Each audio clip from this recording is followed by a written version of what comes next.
Assalamualaikum warahmatullahi wabarakatuh. Salam satu teran para pecinta tanduran, sobat tani dan dulur-dulur tani dimanapun berada. Alhamdulillah, syukurillah. Kali ini kita masih diberikan segala nikmat ya, utamanya nikmat sehat dan nikmat sempat, sehingga dapat beraktivitas di rutinitas kita seperti sedia kala bertani. Oke bos, dulur-dulur yang masih dalam kondisi sakit bos ya, saya doakan semoga cepat-cepat diberikan kesembuhan, cepat kerja lagi, cari nafkah, cari rezeki yang halal barokah.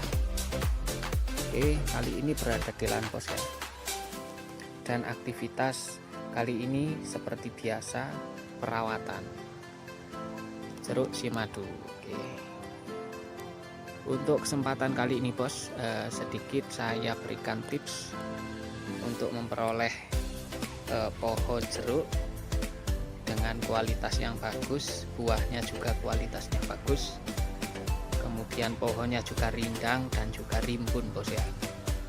Ada beberapa hal memang perawatan yang harus kita lakukan secara intensif dari awal tanam sampai pohon itu benar-benar siap untuk berbuah.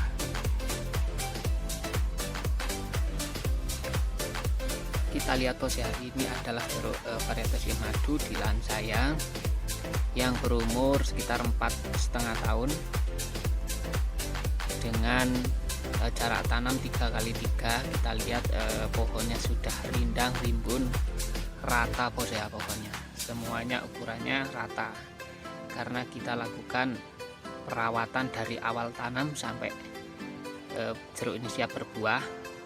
Kita lakukan perawatan secara intensif, baik untuk pemenuhan nutrisi, kemudian penyemprotan atau penyemprotan pestisida, pemenuhan unsur hara di tanah, dan juga perawatan-perawatan yang lain seperti pruning buah, kemudian pangkas ranting dan lain sebagainya.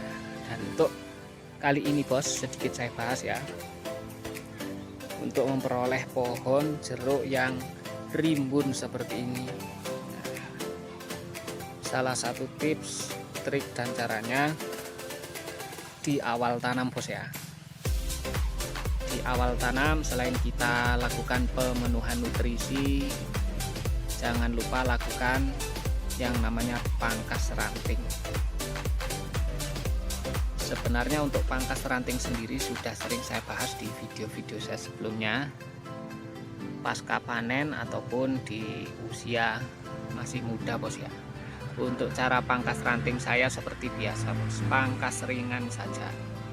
Jadi untuk memperoleh pohon yang rimbun seperti ini, kita pangkas ringan bagian ranting di kanopi bawah ataupun di batang bagian bawah, dan juga di ruas-ruas dalam seperti ini. Ini adalah bekas-bekas saya lakukan pangkas ranting ketika tanaman ini atau pohon ini masih muda seperti ini. Ini adalah bekas-bekas rantingnya bos. Nah, seperti ini. Dan saran saya, jangan pernah lakukan pangkas ranting secara berlebihan. Kenapa? Karena itu akan mengurangi kualitas daripada pohon itu sendiri, terutama akan mengurangi jumlah daun. Jadi sumber makanan yang utama selain dari nutrisi, pupuk kimia ataupun organik bos ya, sumber makanan utama daripada tanaman itu adalah sinar matahari. Ini yang tidak bisa kita ingkari bos ya. Dan memang perannya sangat-sangat intens sekali, sangat-sangat penting sekali sinar matahari untuk pertumbuhan tanaman kita.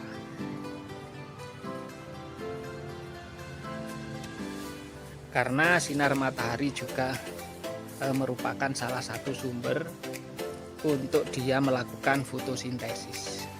Tempatnya fotosintesis adalah di daun bos ya. Jadi kalau sudah kita pangkas ringan, kemudian kita tidak pangkas berlebihan, usahakan ketika kita lakukan penyemprotan sesering mungkin kita penuhi dengan nutrisi. Misalnya untuk pupuk foliar, kita jaga daun itu tetap hijau, kemudian daun itu tetap sehat, terhindar dari segala hama. Supaya apa? Supaya daun itu bisa berfotosintesis secara maksimal. Pemenuhan nutrisi sendiri untuk daun bos ya, seperti saran saya kemarin, kita kasih nutrisi dari sumber pupuk makro primer seperti NPK, dan untuk daun kita lebih ke nitrogen dan juga kalium. Walaupun memang ada manfaatnya tersendiri, dan juga untuk nitrogen sendiri dia akan lebih ke daun. Makanya kemarin saya fokusnya ke daun dan ke buah, sehingga pemupukan saya kalkulasi dan saya ambil dari kandungan N dan juga kalium, nitrogen dan juga kalium yang lebih tinggi. Tujuan saya supaya daun ini tetap hijau, kemudian tetap rimbun bos ya, dan tetap sehat. Itu salah satu unsur manfaat dari unsur nitrogen itu sendiri. Kemudian untuk unsur kalium atau K, selain dia untuk memperbesar buah seperti ini, memperbesar kualitas buah dan juga berat buah bos ya, salah satu fungsi daripada kalium untuk menjaga daya tahan bos ya, daya tahan daripada buah ini supaya tidak mudah stres pohonnya, kemudian bunga-bunga juga tidak mudah rontok juga. Dan juga fungsi daripada kalium ini salah satunya adalah memperlama mulut daun ataupun stomata ini untuk terbuka. Nanti akan saya ambil gambar bos ya, salah satu gambar saya ambil ketika sekitar jam 7 pagi, ketika stomata atau mulut daun atau pori-pori daun itu masih terbuka. Dan itu fungsi daripada kalium, dia bisa memperlama bos ya. Ketika kita kasih unsur kalium, stomata, mulut daun ataupun pori-pori daun itu terbuka lebih lama, sehingga nutrisi-nutrisi yang terserap dan juga sinar matahari yang terserap itu akan lebih maksimal. Nah ini bos, salah satu foto di mana daun itu ketika jam 7 pagi bos ya, kita lihat pori-porinya masih terbuka lebar. Makanya di saran-saran saya ketika penyemprotan, waktu terbaik adalah antara jam 7 sampai jam 10 bos ya.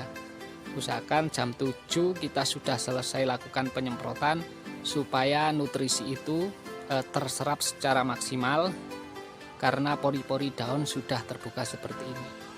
Dan ini salah satu contoh untuk daun yang tidak sehat bos ya. Ini ada beberapa memang yang daunnya sedikit menguning. Kita lihat daunnya menguning bos ya, dan itu pori-pori daunnya sebagian tertutup bos, tertutup dari daun yang kering itu, terkena pestisida yang berlebihan dan juga hama bos ya. Hama itu juga sangat berpengaruh ketika memakan daun ataupun menempel di daun kita. Kualitas daun jadi berkurang, sehingga proses fotosintesis juga terganggu. Nah itu bos, salah satu tips dan cara untuk memperoleh pohon yang sehat, pohon yang rindang bos ya. Kita jaga daunnya supaya tetap subur, tetap hijau, dan tetap rindang seperti ini.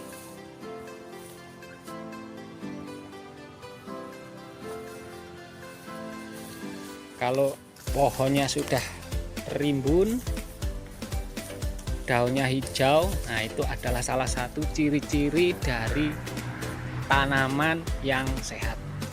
Kalau tanaman sudah sehat, pasti buahnya akan berkualitas seperti ini.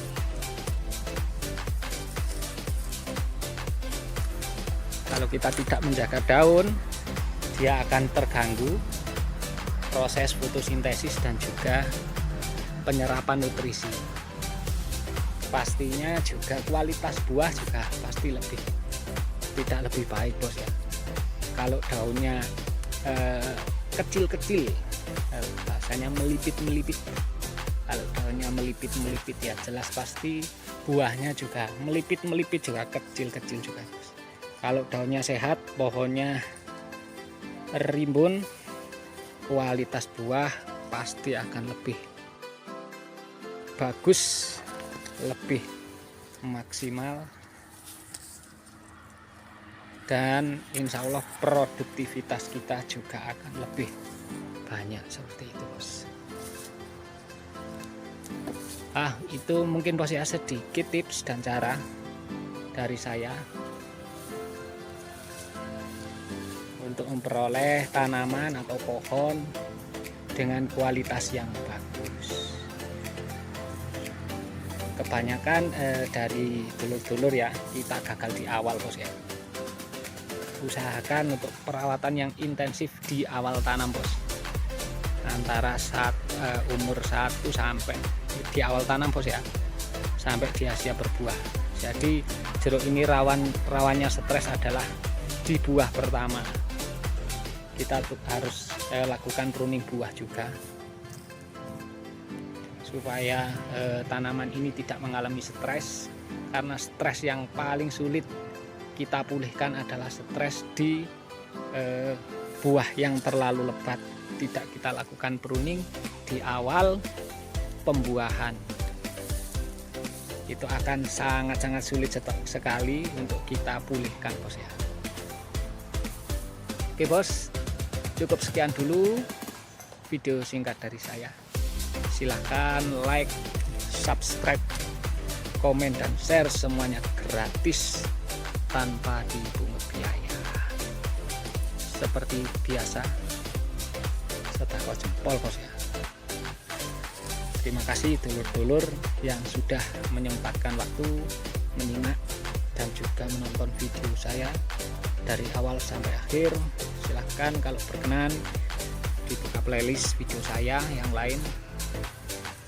Terima kasih dulur-dulur, tetap semangat bertani, jangan dikasih kendor. Salam satu terang.